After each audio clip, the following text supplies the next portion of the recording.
अस्सलाम वालेकुम व्यूअर्स। आज हम बनाने जा रहे हैं ग्वार फली की भुजिया। तो मेरे साथ रहिए और वीडियो को एंड तक देखते रहिए। ग्वार फली की भुजिया बनाने के लिए हमें यहाँ पर चाहिए आधा किलो ग्वार फली, जो कि मैंने धोकर साफ़ सुथरी छलने में रखी हुई हैं। और ये आधा किलो हैं ग्वार फलियाँ। अब इन साफ़ सुथरी धुली हुई ग्वार फलियों को इस पतीले में डाल दूंगी, जिसमें ऑलरेडी पानी मौजूद है, क्योंकि हमें बॉईल करनी है और सारी एक साथ बॉईल करनी है। तो हम इस पतीले में तमाम ग्वार की फलियां जो हैं वो डाल देंगे। और मुझे इसमें पानी कम लग रहा है, तो मैं मज़ीद इसमें पानी की तादाद जो है बढ़ा दूंगी, ताकि ये अच्छी तरह बॉईल हो सकें। तो मैंने यहाँ पर पानी बढ़ा दिया है और इतने पानी में ये आराम से बॉईल हो जाएंगी आसानी से। यहाँ पर देख सकते हैं आप कि पानी इसमें भरा हुआ है और इस पानी में आसानी से बॉईल हो जाएंगी। तो अब हम इसे डिम आंच पर बॉईल होने के लिए चूल्हे पर रख देंगे। और यहाँ पर आप देख सकते हैं कि ये शानदार तौर पर बॉईल हो गई हैं। हमारी ग्वार की फलियाँ बिल्कुल अच्छी तरह बॉईल हो चुकी हैं। तो मैं इसका चूल्हा जो है बिल्कुल बंद कर दूंगी और थोड़ा सा ठंडा हो जाने पर इसे चेक करूंगी कि ये गली हैं या नहीं। अगर नहीं गली होंगी तो दोबारा से हम इसके नीचे चूल्हा जला देंगे। तो यहाँ पर चेक कर लेते हैं और ये आप देख सकते हैं कि ये शानदार तौर पर बिल्कुल गल चुकी हैं, अच्छी तरह गल चुकी हैं फलियाँ।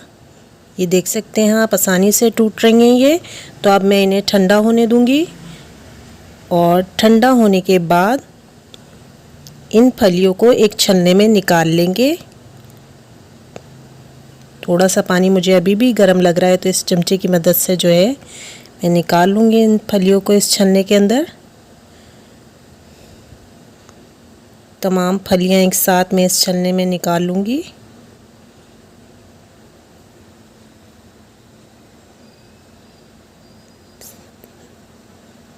जितनी भी हैं ये सारी एक साथ ही निकाल कर इस छन्ने में रख देंगे। जितनी भी फलियां हैं सारी ये छलने में रखने के बाद थोड़ी देर के लिए इसे टपकने देंगे, ताकि जो एक्स्ट्रा पानी है वो निकल जाए। और इस पानी को वेस्ट कर देंगे जो पतीले में मौजूद है। ये पानी हमारे किसी भी काम का नहीं है, तो हमें इसे वेस्ट कर देना है। अब इस ग्वार फली में तार या बाल जो मौजूद है वो हमें निकालना है। इस तरह से सिरे से हम तोड़ना शुरू करेंगे और इसे खींचते हुए इस तार को इस तरह से अलग कर देंगे। ये आप देखें पूरा तार निकल आया है इसमें से। और यही तरीका दूसरे साइड से भी करेंगे और ये पूरा तार इसमें से निकाल लेंगे और थोड़ी सी डंडी जो ये मौजूद है इसे नीचे से तोड़ देंगे। फिर इसे दरमियान में से भी तोड़कर चेक करेंगे तार या बाल तो नहीं है, अगर है तो उसे भी इस तरह से निकाल देंगे। ये देख रहे हैं आप, ये इस तरह से अलग कर लेने हैं बिल्कुल इसमें से, और ये अलग बर्तन में डाल लेनी है।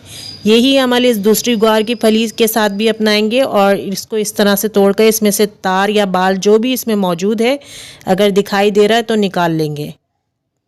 ये साइड में से इस तरह से भी खींचकर निकाल सकते हैं। अब मैंने यहाँ पर इतनी ग्वार की फली में से तार निकाल लिए हैं और इसको अलग बर्तन में रख लिया है। और यहाँ पर आप देख सकते हैं जो तार मैंने निकाले हैं वो ये अलग से मौजूद हैं। ये हमारे किसी भी काम के नहीं है। हमें इसको अच्छी तरह तमाम ग्वार की फलियों में से निकाल लेना है, क्योंकि ये भुजिया को ख़राब कर देते हैं। अगर नहीं निकालेंगे तो ये भुजिया ख़राब हो सकती है। तो इस तरह से निकाल कर एक अलग बर्तन में रख लेंगे ग्वार फली को।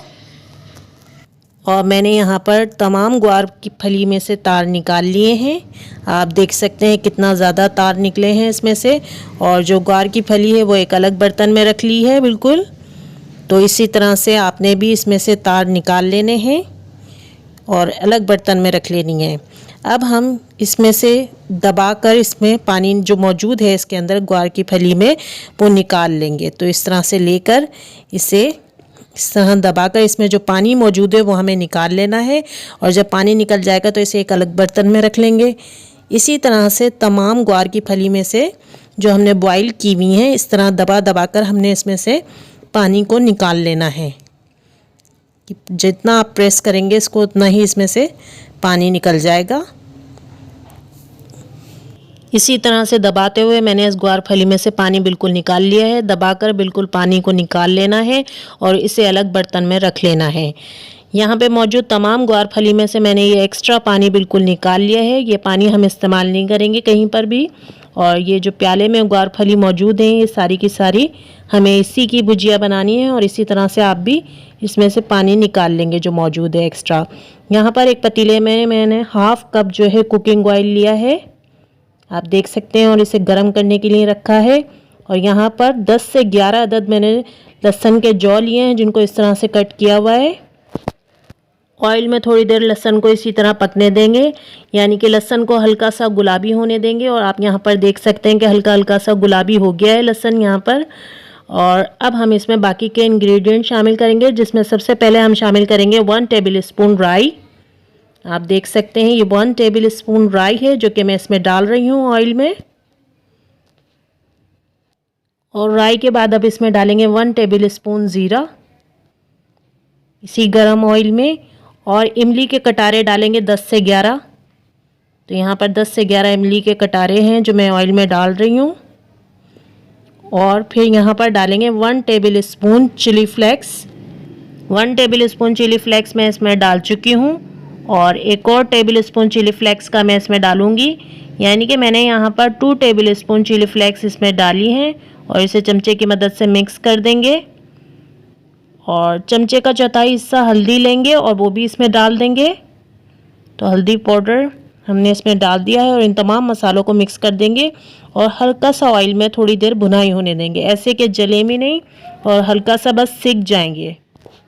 जब मसाले हमारे थोड़ी देर सिक जाएंगे तो फिर हम इसमें शामिल कर देंगे ग्वार फली जो कि हमारे पास बॉल में मौजूद है। वो तमाम की तमाम एक साथ इसमें डाल देंगे। सारी ग्वार फली मैंने इसमें डाल दी हैं और चमचे की मदद से मैं इन बॉल्स को तोड़ दूंगी।